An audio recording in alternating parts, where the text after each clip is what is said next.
Hello everyone, welcome to Minimal Mindful Mama.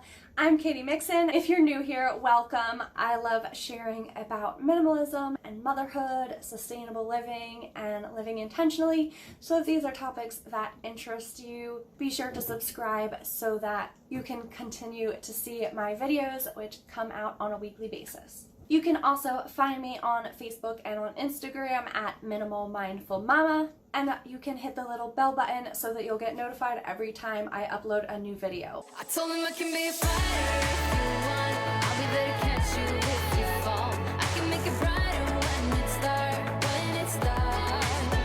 I told him I would do it all for you, and I know you do it for me too. I can be a fighter if you want, Yeah, I can be a fighter. I can be a fighter if you want. I can be a fighter if you want. I can be a fighter. I can be a fighter if you want. I can be a fighter if you want.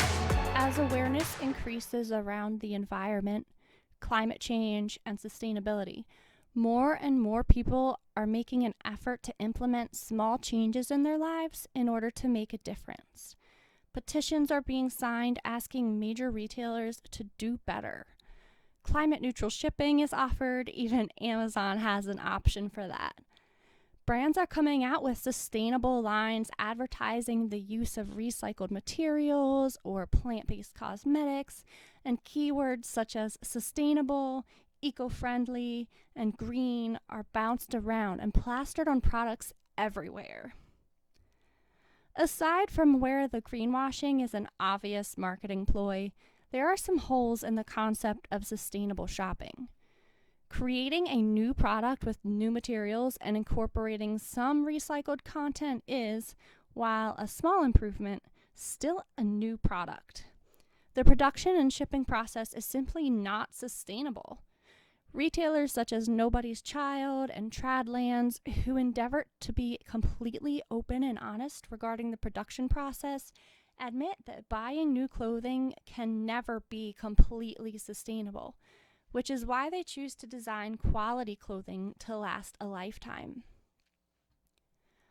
Online shopping has been on the rise for years as shipping has become faster and more retailers have embraced the new way of doing things.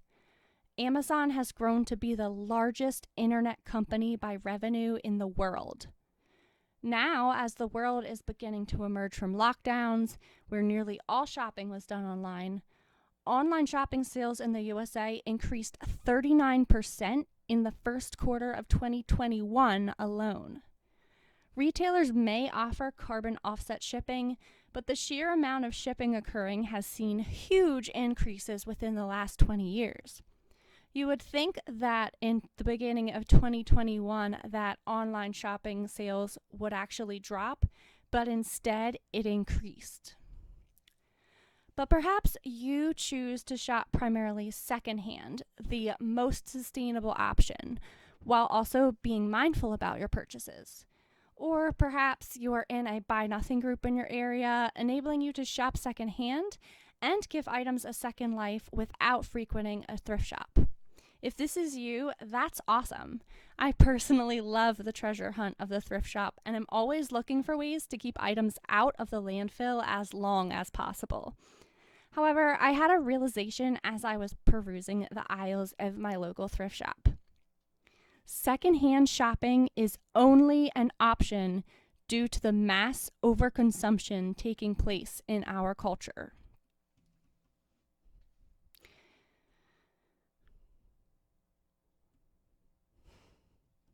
If everyone only bought what they needed and wore their clothing until it had no life left, there would be no racks and racks of clothes. Obviously, there are exceptions, and I'm not condemning secondhand shopping in the slightest, so much as commenting on the culture of overconsumption in which we live.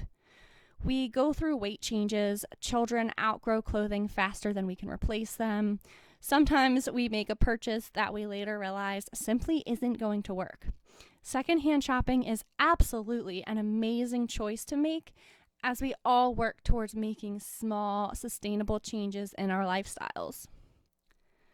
But perhaps the true question to ponder, instead of how to make shopping more sustainable, is how to shop less, how to be content, how to repurpose what we have, how to escape the need to keep up with the Joneses, how to cope with our feelings in a healthy way rather than through retail therapy, how to admire something in the store without needing to bring it home, how to evaluate mindfully what is a need and what is not, how to be the change that our society really needs.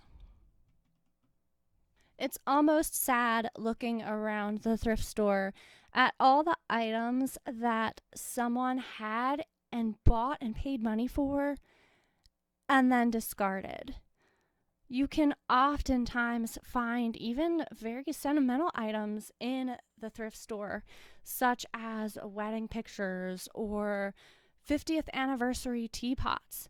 And it really makes you consider that that item was once important enough to someone to invest in, and now it's sitting in a thrift store. I absolutely think that if you are finished with something and you don't love it or use it and it's in your home and doesn't provide value to your life, that donating it is a great way to go. But I think it can also be a reminder to us as we shop and make purchases that we don't want to be buying things that are going to be donated in a year from now or a few years from now or even 20 or 30 years from now. Stuff is just stuff. And does it really matter enough to us that we have this now, that we're willing to put the money into it for it to just end up being resold a few years down the road? Again, I think that thrifting is an amazing option. I do it all the time. That's how I keep my kids in clothes when they're going through growth spurt. But next time that you're out shopping, just take a look around at the shelves and the racks and imagine the end of life for all those products.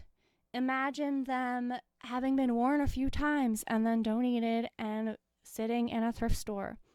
Imagine them in a landfill. I think that this can be really eye-opening and is something that we don't often think about when we're shopping. All across the United States, there are stores and warehouses full of things that are going to have an end of life, whether they're donated or recycled or go straight to the landfill or end up in the landfill after having been recycled and reused multiple times. Everything we purchase doesn't just disappear eventually. It ends up somewhere. However, we do still need to have things. We are human, and we will need clothing to wear and a place to live.